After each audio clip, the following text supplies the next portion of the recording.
Shalom Bapak, Ibu, dan saudara-saudara yang terkasih. Salam sehat bagi kita semua.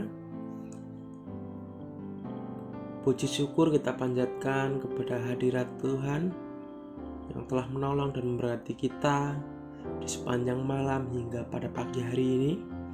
Kita boleh bersama-sama merenungkan dan membaca kebenaran firman Tuhan di pagi hari ini. Mari kita bersatu di dalam doa. Bapa yang baik, Bapa yang penuh kasih, Bapa yang selalu menolong, Allah pemelihara kehidupan kami. Mohon ampun dalam setiap dosa dan pelanggaran kami. Biarlah kehidupan kami berkenan di hadapan-Mu. Biarlah kami selalu mengandalkan dan mengutamakan Engkau sebagai kekasih jiwa kami. Kesempatan pada hari ini Bapa, kami akan membaca dan merenungkan kebenaran firman. Tuhan mengurapi setiap kami dan menolong dan memberkati kami. Di sepanjang kehidupan kami serahkan hanya untuk kemuliaan nama-Mu. Terpuji kekal nama-Mu. Ini doa seruan kami. Haleluya. Amin. Bapak, Ibu, dan saudara-saudara yang terkasih, renungan kita di pagi hari ini bertema perbuatan yang tidak mengenal kasih, yang terambil dalam kitab Yohanes 11 ayat 45 sampai 57. Injil Yohanes terus membongkar kesalahan orang-orang berdosa. Dosa mereka yang besar dapat dengan jelas kita lihat melalui cara mereka berkata-kata. Rancangan mereka yang jahat dan perbuatan mereka yang tidak mengenal kasih dan belas kasihan. Tidak ada perasaan merendah karena sadar akan dosa. Tidak ada hati yang hancur karena menyadari bahwa diri sudah begitu bersalah kepada Tuhan. Yang ada hanya peninggian diri, amarah, dendam kepada orang lain, keinginan untuk membunuh, dan rencana licik untuk menghilangkan nyawa orang lain dengan menghalalkan segala cara. Tetapi walaupun pembaca dapat melihat ini dengan jelas, Injil Yohanes menggambarkan bahwa orang-orang berdosa ini tidak sadar akan dosa-dosa mereka ini. Mereka tidak sadar bahwa mereka ada di tempat orang fasik. Mereka tetap melihat dari mereka sebagai orang benar yang ingin membunuh orang fasik. Siapakah orang fasik itu bagi mereka? Yesuslah orang fasik itu. Yesus melakukan tanda-tanda yang membuktikan dia adalah Sang Mesias. Yesus mengajar, Yesus menyembuhkan orang sakit, Yesus membangkitkan orang mati, Yesus memberi damai sejahtera bagi semua yang mengikuti dia. Yesus menyatakan kasih, Yesus rela berkorban, Yesus adalah gembala yang baik. Yesus memberi makan ribuan orang. Yesus memperhatikan mereka yang miskin dan tidak berdaya. Yesus menegur dosa. Yesus menguatkan orang dengan khotbah-khotbahnya. Yesus mengasihi Allah dan sesama. Yesus berkuasa di dalam perkataan dan tindakan. Yesus berkata kebenaran, bertindak benar.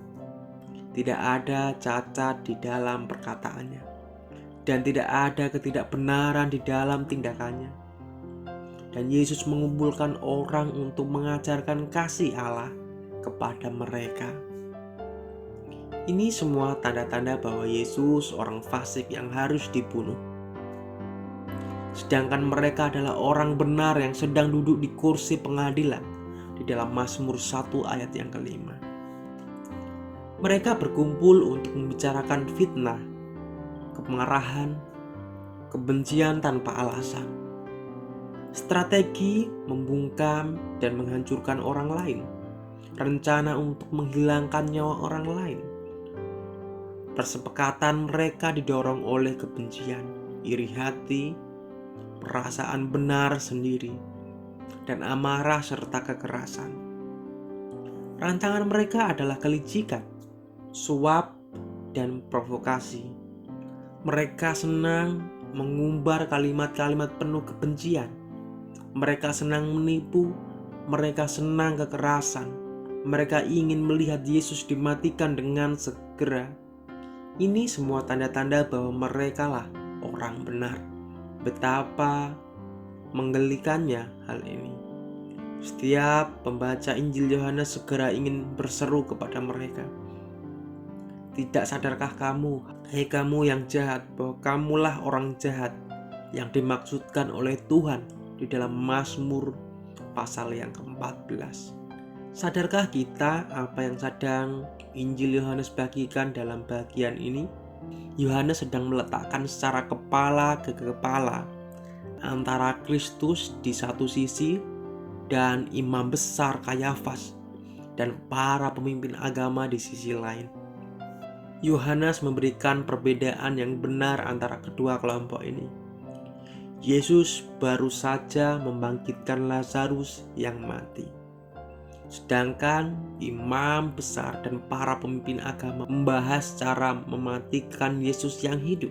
Yohanes juga menyatakan bahwa era para pemimpin besar palsu dan para pemimpin agama palsu ini akan berakhir dengan digantikannya sang imam besar sejati. Kehadiran Yesus memberikan pengharapan di tengah-tengah kekacauan agama. Orang beragama dan memimpin agama sudah terlalu banyak merusak bangsa.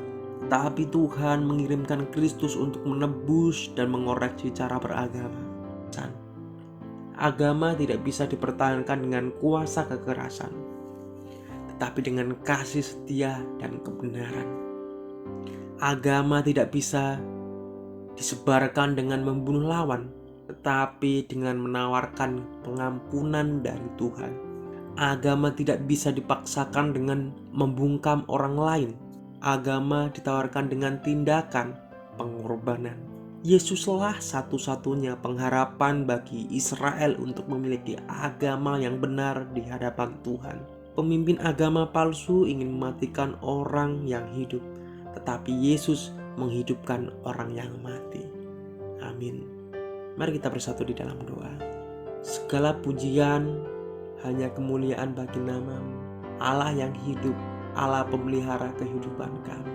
Kami bersyukur atas pertolongan-Mu yang begitu ajaib. Kami boleh membaca, mendengarkan kebenaran firman-Mu di pagi hari ini. Tuhan menolong kami, Tuhan menyertai setiap langkah kehidupan kami. Terima kasih untuk kebenaran firman-Mu yang kami boleh baca dan merenungkan. Terpuji kekal nama-Mu, Allah pemilik alam semesta. Haleluya. Amin. Shalom, selamat pagi, selamat beraktivitas. Tuhan Yesus memberkati kita semua.